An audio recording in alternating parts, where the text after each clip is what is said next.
Introducing the Safeguard Legacy. 50 years of protecting Filipino families. Nagsimula noong 1966 nang unang dumating ang Safeguard sa Pilipinas.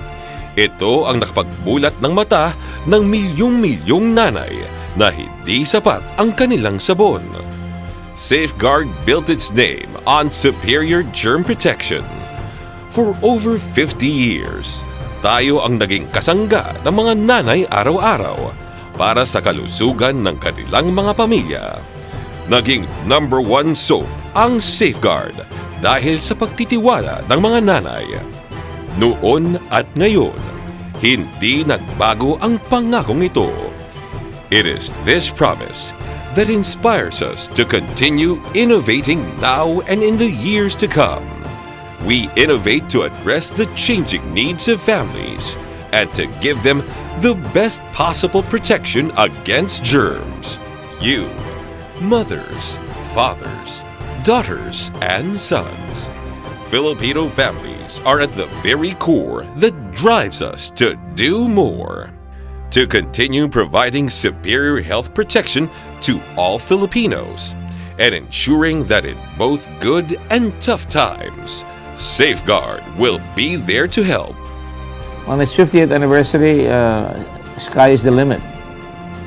The team should know that it is a great product, but we should not be satisfied with being #1.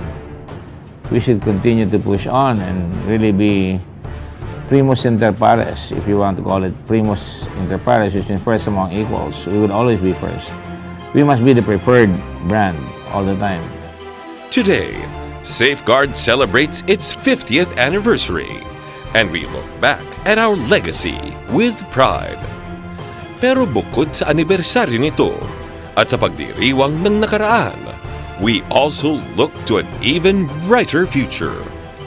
Dahil Safeguard pa rin ang pinagkakatiwalaan ng milyong-milyong mga nanay, sisiguraduhin namin ang proteksyon ng inyong pamilya at siya pa rin naming misyon at tagumpay. Handa tayong harapin ang hamon ng bukas.